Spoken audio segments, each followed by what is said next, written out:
손주 봐주는 게 의무라고? 당연하죠. 할머니로서 손주한테 당연히 해야 할 일을 하신 것뿐이잖아요.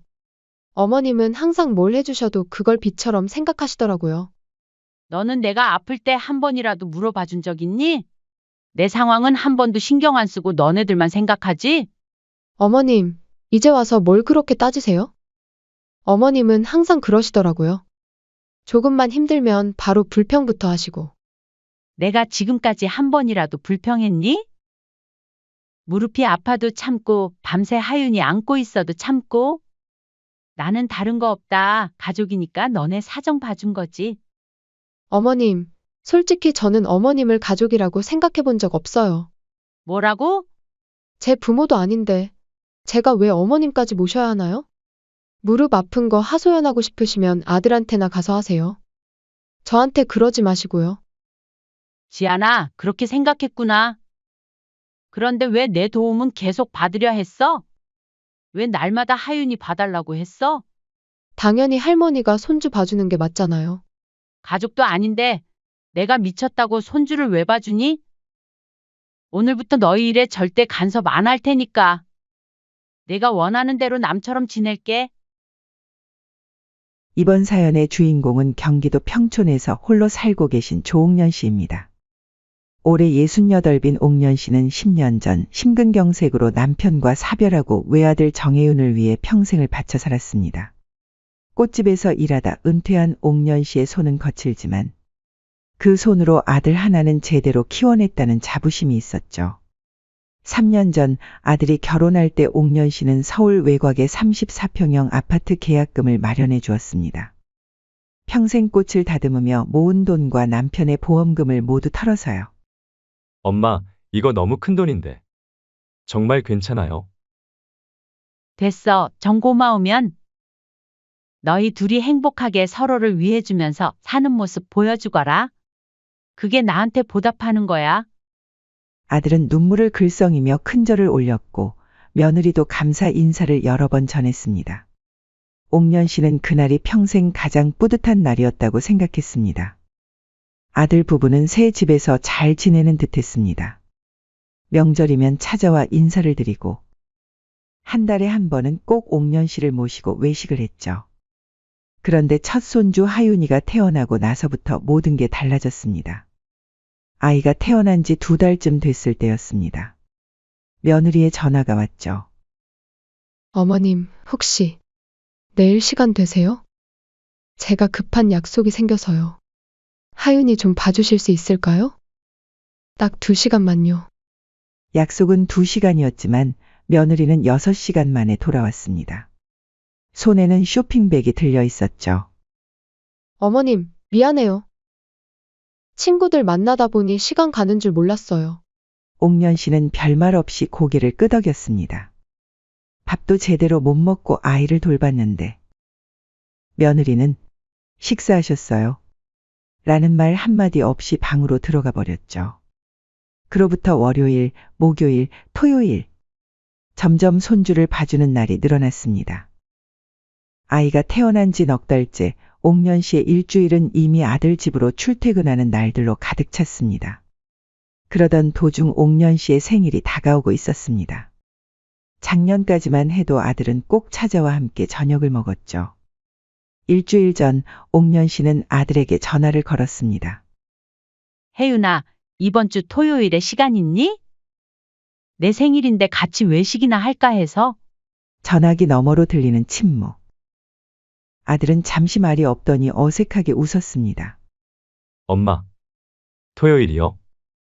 아, 저희가 이번 주말에 부산 여행 가기로 했어요. 숙소도 다 예약해 놓았는데. 아, 그래? 괜찮아. 다음에 먹으면 되지. 정말 죄송해요, 엄마. 제가 깜빡했네요. 여행 다녀와서 꼭 생일 챙겨드릴게요. 옥년 씨는 억지로 웃으며 괜찮다고 했습니다. 하지만 마음 한구석이 서글펐죠. 아들이 자신의 생일을 잊고 있었다는 사실이 아프게 다가왔습니다. 그리고 아들의 다음 말은 더 아팠습니다. 그런데 엄마, 저희가 부산 갈 때 하윤이를 데리고 가기가 좀 힘들 것 같아서요.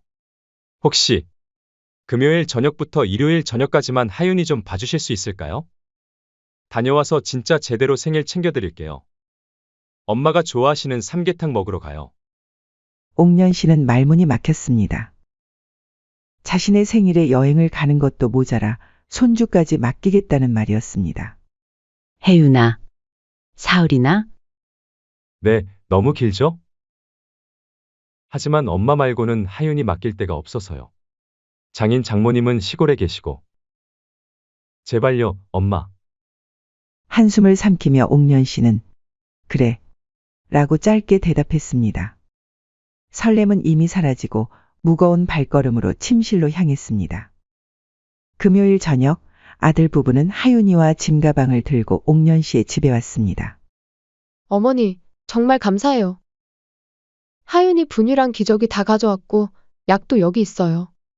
혹시 열나면 이거 먹이시고. 며느리는 빠르게 설명을 마치고 서둘러 나갔습니다. 생일 축하 한마디 없이요. 엄마, 곧 올게요. 일요일 저녁에는 꼭 데리러 올게요. 아들도 급하게 인사를 하고 나갔습니다. 문이 닫히자마자 하윤이가 울기 시작했고 옥년 씨는 밤새 아이를 달래며 잠을 설쳤습니다.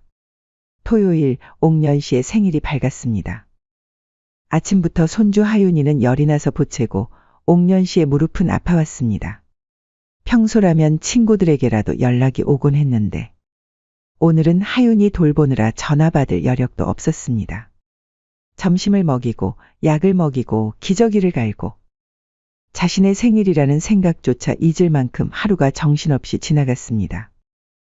저녁이 되어서야 문득 생각이 났습니다. 그래도 생일인데 혼자 미역국이나 끓여 먹을까? 옥년 씨는 혼자 식탁에 앉아 미역국을 끓여 먹으며 처음으로 서운한 감정이 들었죠. 아들에게서는 생일 축하 전화 한 통도 오지 않았습니다. 일요일 저녁 약속 시간보다 2시간이나 늦게 아들 부부가 돌아왔습니다. 엄마, 하윤이 잘 있었어요? 어머님, 하윤이 많이 울진 않았어요? 열이 나서 약 먹였다고 문자 보내셨던데. 지금은 괜찮아요? 옥년 씨는 무릎이 퉁퉁 부어 잘 펴지지도 않았지만 말없이 고개를 끄덕였습니다. 아들과 며느리는 여행 이야기를 신나게 하다가 짐을 챙겨 서둘러 나갔습니다. 엄마, 내일 출근이라 빨리 가봐야 할 것 같아요. 연락드릴게요. 문이 닫히고 옥년 씨는 홀로 남겨졌습니다. 생일 축하는커녕 약속했던 삼계탕 이야기도 나오지 않았습니다. 다음 날 아침 며느리에게서 문자가 왔습니다. 어머님, 오늘 하윤이 좀 봐주실 수 있으세요? 제가 오늘 중요한 모임이 있어서요. 옥년 씨는 그제야 깨달았습니다. 자신이 해준 집에 사는 아들 부부에게 자신은 그저 공짜 도우미일 뿐이라는 것을요. 손주를 돌보고 도시락을 싸고 약을 사오고 정작 자신은 무릎 파스 하나 붙일 시간도 없이 하루가 끝나곤 했습니다. 옥년 씨는 더 이상 어머니가 아니라 도우미로 바뀌었습니다. 아들은 늘 뒤에서 침묵했고 며느리는 점점 당연하게 요구했습니다. 봄, 여름, 가을이 지나고 겨울이 왔습니다. 옥년 씨의 무릎은 더 심하게 아파왔고 가방 속 파스는 2개에서 4개로 늘었습니다. 더 이상 붙일 시간도 없었지만요. 옥년 씨는 그날 밤 아픈 무릎을 붙잡고 집으로 돌아오며 처음으로 후회했습니다. 아들에게 집을 사준 것을 그리고 자신의 노후를 희생한 것을요. 손주 하윤이가 12달이 되었습니다. 다른 아이들은 이미 걸음마를 시작하는 나이지만 하윤이는 아직 뒤집기도 힘들어했습니다. 말도 또래보다 느렸죠. 엄마, 아빠라는 말은커녕 옹알이 소리도 드물었습니다. 처음에는 단순히 느린 발달이라고 생각했습니다. 아들도 말이 늦은 편이었으니까요. 하지만 며느리의 얼굴에는 점점 걱정의 그늘이 짙어졌습니다. 어머님, 내일 하윤이 소아과 검진이 있는데 혹시 같이 가주실 수 있으세요? 제가 혼자 가기가 좀 불안해서요. 옥년 씨는 흔쾌히 승낙했습니다. 손주의 건강이 걱정됐으니까요. 다음 날 오전 옥년 씨와 며느리는 함께 큰 병원 소아과 진료실에 앉아 있었습니다. 하윤이는 옥년 씨의 무릎 위에서 조용히 인형을 만지작거리고 있었죠. 검사는 생각보다 길었습니다. 의사는 하윤이의 근육 상태와 반응을 꼼꼼히 살펴보고 여러 질문을 던졌습니다. 아이가 소리에 잘 반응하나요? 큰 소리에는 깜짝 놀라는 것 같아요. 며느리가 대답했습니다. 장난감을 잡거나 물건을 잡는 건 어떤가요? 그건 잘 못하는 것 같아요. 이번엔 옥년 씨가 말했습니다. 의사는 고개를 끄덕이며 차트에 뭔가를 적었습니다. 그리고 조심스럽게 입을 열었죠. 하윤이가 또래보다 발달이 느린 편입니다. 걷는 것뿐만 아니라 소근육 발달도 지연되고 있어요.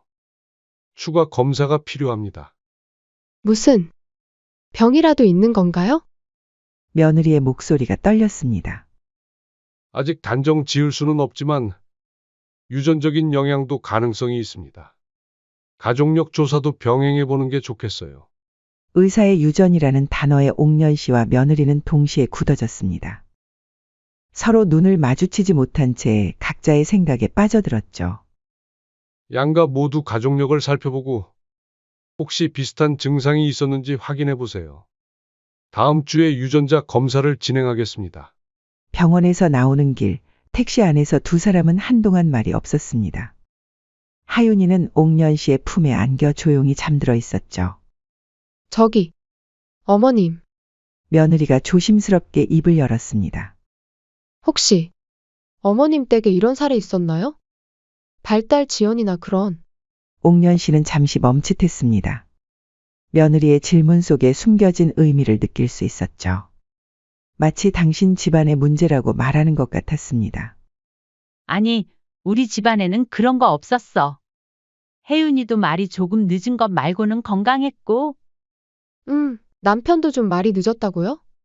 옥년 씨는 말없이 고개를 저었지만 마음 한구석이 쓰라렸습니다. 며느리의 눈빛이 자신을 의심하고 있다는 것을 알 수 있었죠. 집에 도착하자 아들이 문을 열어주었습니다. 병원 결과를 듣자마자 그의 얼굴도 굳어졌습니다. 유전이라고? 정확한 건 아니지? 아직 검사를 더 해봐야 한대. 며느리가 대답했습니다. 저녁 식사 시간 세 사람은 식탁에 둘러앉았습니다. 누구도 먼저 말을 꺼내지 않았지만 공기 중에는 무거운 긴장감이 감돌았습니다. 지아나, 그런 말 함부로 하지 마. 의사가 아직 확실한 건 아니라고 했잖아. 아들이 간신히 말했지만 그의 목소리에도 불안감이 묻어났습니다. 그래도 가족력을 살펴봐야 한다고 했잖아요. 우리 집안에는 그런 사례가 없어요. 며느리의 말에는 미묘한 공격성이 담겨 있었습니다. 그날 밤 옥년 씨는 무거운 발걸음으로 자신의 집으로 돌아왔습니다. 자신의 집안에 그런 병력이 있었던가. 아들이 어릴 때는 분명 말이 늦었지만 걷는 것은 일찍 시작했었죠. 돌이켜보면 특별히 문제될 만한 일은 없었습니다. 며칠 후 옥년 씨는 평소처럼 아들 집에 손주를 돌보러 갔습니다.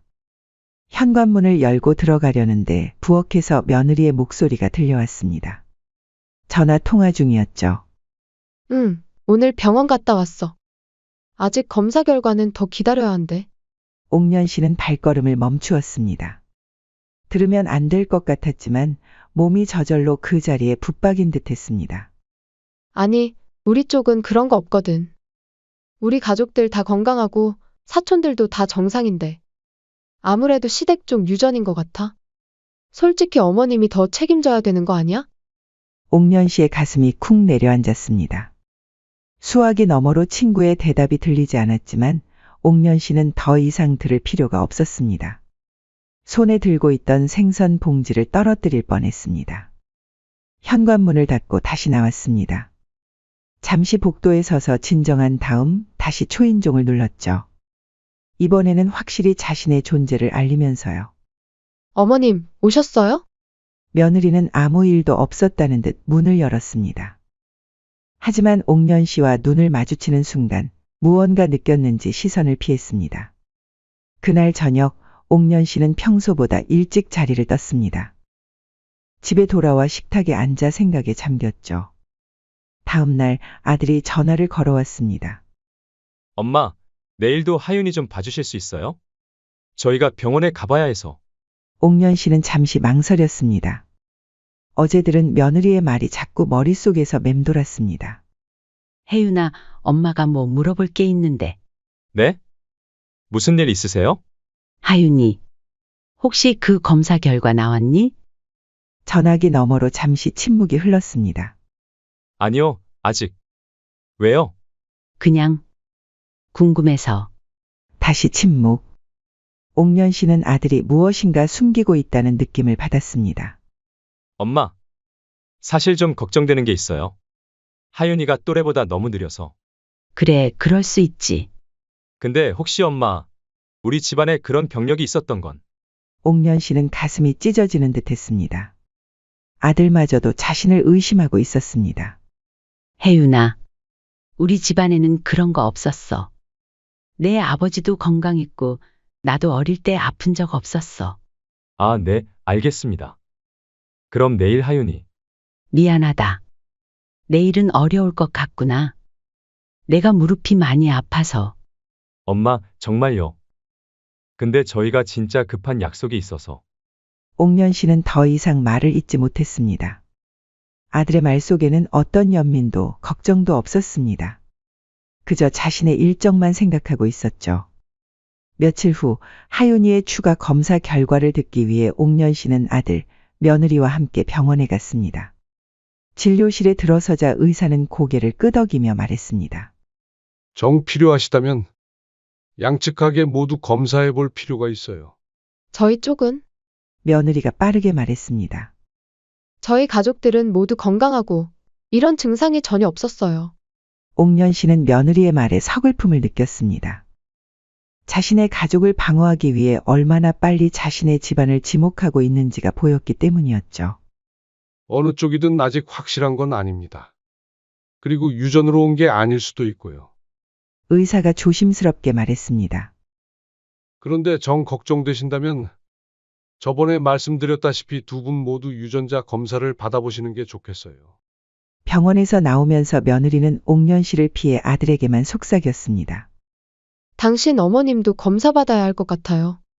아무래도 시댁 쪽에. 옥년 씨는 그 말을 들었지만 아무 말도 하지 않았습니다.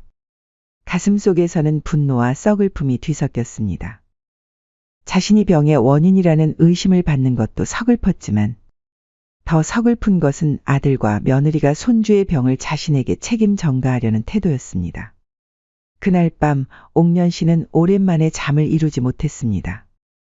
자신이 해준 집에 들어가 손주를 돌보고 시간을 내주고 무릎이 아파도 참고 도와줬는데 이제는 병까지 자신의 탓으로 돌리려는 아들과 며느리를 더 이상 견딜 수 없었습니다. 한 가지 더 마음을 아프게 하는 것은 손주 하윤이에 대한 걱정이었습니다. 아이에게 문제가 있다는 사실에 진심으로 걱정하고 도움을 주고 싶었지만 이미 관계는 돌이킬 수 없을 만큼 깨져버린 것 같았습니다. 그 다음 주 토요일 아침이었습니다. 옥년 씨는 무릎 통증으로 뜬 눈으로 밤을 새웠습니다. 오래된 관절염이 비 오는 날씨에 더 심해진 탓이었죠. 병원에 가서 물리치료를 받아야겠다고 생각하며 겨우 일어났을 때 전화벨이 울렸습니다. 전화기 화면에는 며느리라고 떠 있었습니다. 아침부터 또 손주를 봐달라는 부탁일 테지만 오늘은 정말 몸이 말을 듣지 않았습니다. 여보세요. 어머님, 오늘도 부탁드릴게요. 저희 약속이 있어서요. 옥년 씨는 한숨을 참으며 힘겹게 말했습니다. 오늘은 안 돼. 허리도 아프고 병원 예약이 있어. 전화기 너머로 잠시 침묵이 흘렀습니다. 그러더니 며느리의 말투가 갑자기 단단해졌습니다. 진짜 이기적이시네요. 옥년 씨는 귀를 의심했습니다. 뭐라고?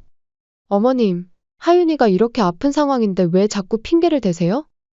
애가 이렇게 아픈 것도 시댁 쪽 때문일 수도 있다는데. 요즘엔 어머님 너무 자기 입장만 생각하시는 것 같아요. 옥년 씨의 손이 떨렸습니다. 평생 남을 위해 살아왔는데 이제 와서 아픈 몸 하나 돌보려는 것조차 이기적이라니. 그리고 손주의 병까지 자신의 탓으로 돌리는 말투에 가슴이 찢어지는 듯했습니다. 지안아, 무릎이 퉁퉁 부어서 걷지도 못하는 시어머니 보고 그렇게까지 말해야겠니? 어머님, 이런 말까진 안 하려 했는데 하윤이는 어머님 집안 유전병 때문에 이렇게 된 건데, 당연히 손주 봐주셔야 하는 거 아니에요? 이런 집안에 시집 온 게 제 아니에요. 아직 검사 결과도 안 나왔는데 무슨 말을 그렇게 해? 아니, 어차피 저희 집안에는 이런 병력이 전혀 없어요. 그럼 당연히 어머님 쪽에서 온 거죠? 이럴 거면 왜 처음부터 말씀 안 하셨어요? 이럴 줄 알았으면 절대 이 집안이랑 결혼 안 했을 텐데. 옥년 씨는 더 이상 참을 수 없었습니다. 그동안 가슴 속에 묻어두었던 모든 감정이 한꺼번에 터져 나왔습니다. 너 지금 무슨 말을 하는 거야? 내 집안에는 그런 병력이 없어. 그리고 만약 그런 병력이 있었어도 다 잘만 커왔다. 그거 가지고 어떻게 사람을 그렇게 죄인 취급을 할 수 있는 거야? 어머님, 목소리 좀 낮추세요.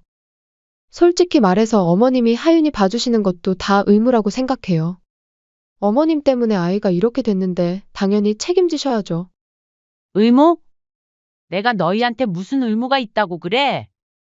내가 지금까지 얼마나 도와줬는데? 도와준 거요? 그건 할머니로서 손주한테 당연히 해야 할 일을 하신 것뿐이잖아요. 어머님은 항상 뭘 해주셔도 그걸 빚처럼 생각하시더라고요. 너는 내가 아플 때 한 번이라도 물어봐 준 적 있니? 내 상황은 한 번도 신경 안 쓰고 너네들만 생각하지? 어머님, 이제 와서 뭘 그렇게 따지세요? 어머님은 항상 그러시더라고요. 조금만 힘들면 바로 불평부터 하시고. 불평? 내가 지금까지 한 번이라도 불평했니?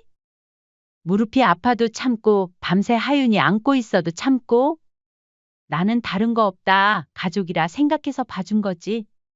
어머님, 솔직히 저는 어머님을 가족이라고 생각해 본 적 없어요. 그 말이 꽂히는 순간 주변의 모든 소리가 멈춘 것 같았습니다.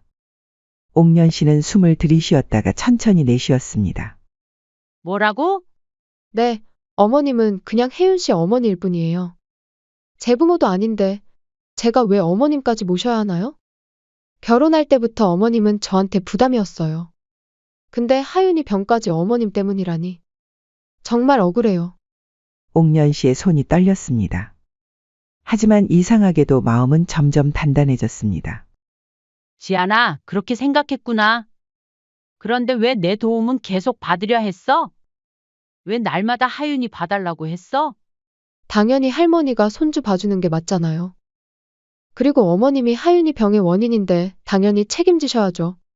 그리고 막말로 손주 봐주는 거 어머니가 손주 봐주고 싶었던 거 아니에요? 책임? 그래, 내가 책임질게. 오늘부터 너희 일에 절대 간섭 안 할게. 그리고 그놈의 손주 이쁘지도 않다. 필요 없어. 내가 원하는 대로 남처럼 지낼게. 어머님, 지금 삐치신 거예요?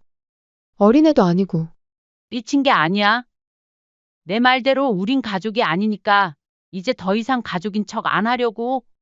전화기 너머로 며느리의 목소리가 더 날카로워졌습니다. 어머님, 왜 이렇게 극단적으로 생각하세요? 저희가 언제 어머님을 남처럼 대했다고요?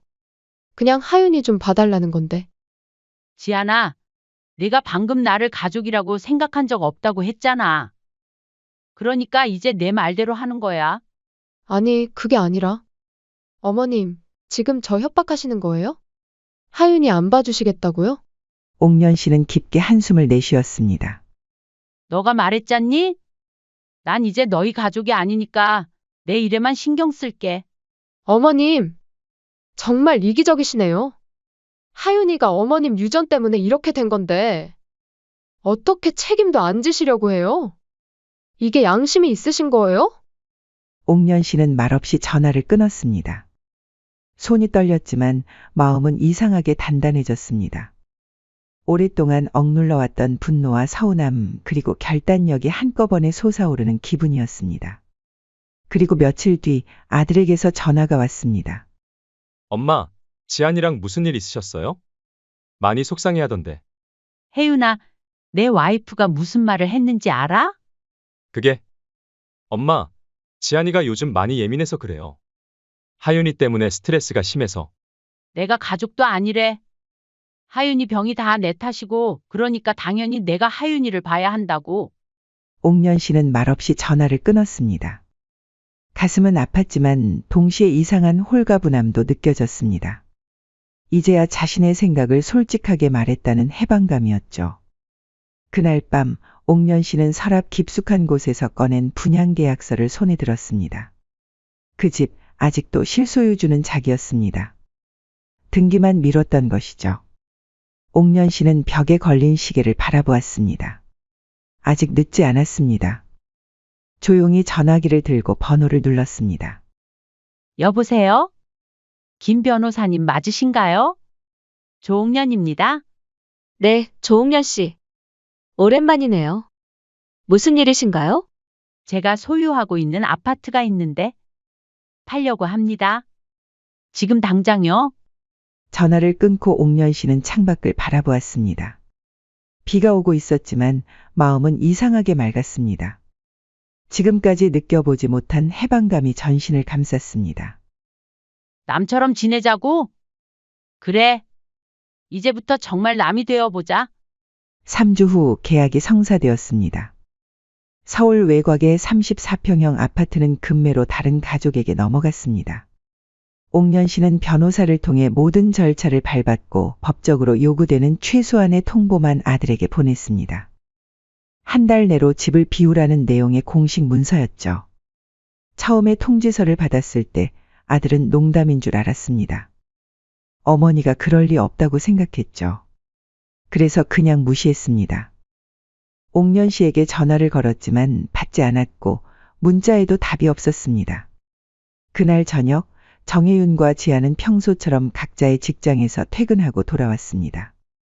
하윤이는 시터에게 맡겨져 있었습니다. 아들 부부가 아파트 현관 앞에 도착했을 때 이상한 점을 발견했습니다. 도어락 옆에 붙어 있는 작은 스티커가 그들의 눈에 들어왔습니다. 부동산 거래 완료. 이게 뭐야? 며느리가 당황한 목소리로 물었습니다.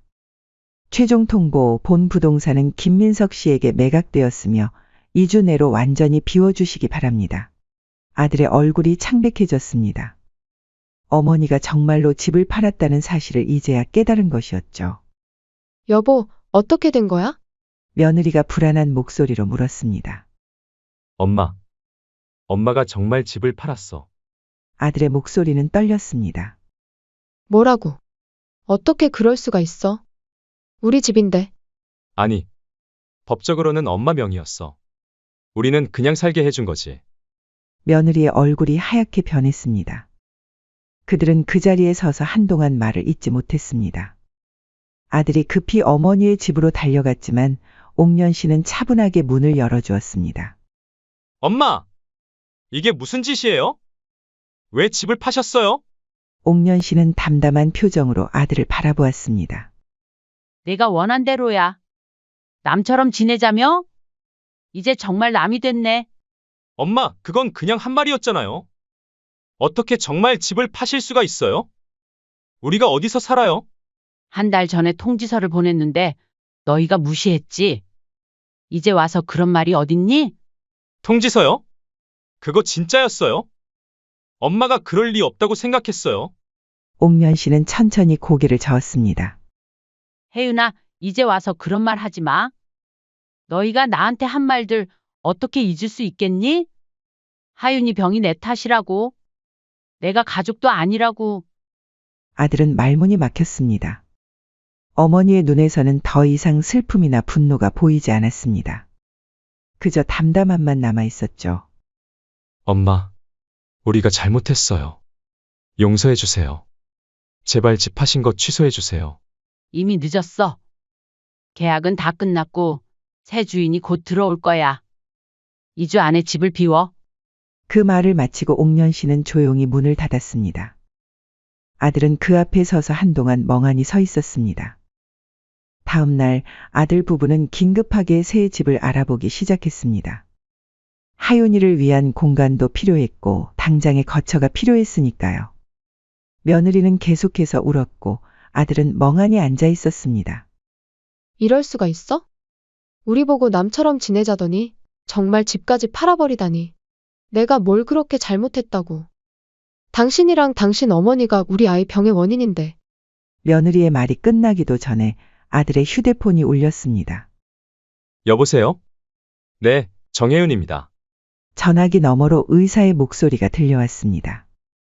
정혜윤 씨, 하윤이 유전자 검사 결과가 나왔습니다. 아이의 질환은 산모 계통에서 유전된 것으로 보입니다. 어머니 쪽이 아니라 아내 쪽 가게에서 발견된 유전자 변이와 일치합니다.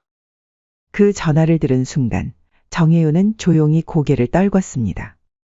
아무 말도 하지 않고 그날 어머니에게 했던 모든 말들이 머릿속을 스쳐갔습니다.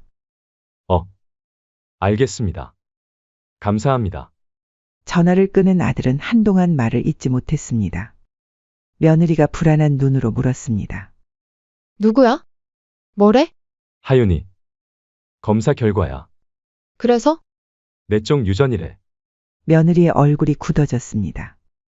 방금 전까지 울던 눈에서 눈물이 멈췄고 입술만 파르르 떨렸습니다. 그럴 리가 없어. 우리 집안에는 그런 거 없었어. 다급한 마음에 며느리는 다시 어머니에게 전화를 걸었지만 옥년 씨는 받지 않았습니다. 문자를 보냈지만 답장도 오지 않았습니다. 어머니, 제발 전화 좀 받아주세요. 제가 잘못했어요. 하윤이 검사 결과도 나왔는데 어머니 탓이 아니었어요. 제발 한 번만 만나주세요. 하지만 옥년 씨에게서는 아무 응답도 없었습니다. 2주 후 아들 부부는 작은 월세 아파트로 이사했습니다. 옥년 씨가 지정한 날짜까지 정확히 집을 비웠죠. 하윤이의 치료는 계속되었고 검사 결과에 따라 적절한 재활 프로그램이 시작되었습니다. 아들은 매일같이 어머니를 찾아갔습니다. 하지만 옥년 씨는 문을 열어주지 않았고 결국 그곳마저 떠나 새로운 곳으로 이사했습니다. 옥년 씨는 이제 새로운 동네에서 조용히 살고 있습니다. 아파트를 판 돈으로 작은 전원주택을 마련했죠. 무릎 치료도 꾸준히 받고 있고 가끔은 동네 도서관에서 책을 빌려 읽기도 합니다. 아침마다 물리치료를 받고 낮엔 도서관에 들르고 저녁엔 혼자 국을 끓여 먹으며 조용히 삽니다. 휴대폰 속 손주 사진은 더 이상 들춰보지 않습니다. 처음에는 마음이 아팠지만 이제는 그것도 무뎌졌습니다. 아들이 몇 번 찾아왔지만 옥년 씨는 문을 열어주지 않았습니다. 우편함에는 사과의 편지가 몇 통 들어있었지만 읽지 않고 그대로 두었습니다. 옥년 씨는 작은 정원에 앉아 따스한 햇살을 맞으며 중얼거렸습니다. 더 이상 웃고 있는 손주의 얼굴이 그립지도 않았습니다. 그리움은 시간이 지나면 아픔으로 그리고 결국에는 무감각함으로 변하는 법이니까요. 옥년 씨의 얼굴에는 미소가 번졌습니다. 이제는 자신을 위한 시간이 있었으니까요. 무릎이 아프지만 무릎 파스를 붙일 시간도 있고 아침에 일어나 조용히 커피 한 잔을 마실 여유도 있었습니다. 가끔은 어떤 회한이 밀려올 때도 있습니다. 하지만 옥년 씨는 그것을 금방 밀어냅니다. 인생에서 모든 결정이 옳을 수는 없지만 때로는 자신을 위한 결정이 필요하다는 것을 이제는 알게 되었으니까요. 이제는 내 시간이야. 그렇게 옥년 씨는 또 하루를 마무리합니다. 자신의 선택의 후회도 미련도 없이 그저 고요한 마음으로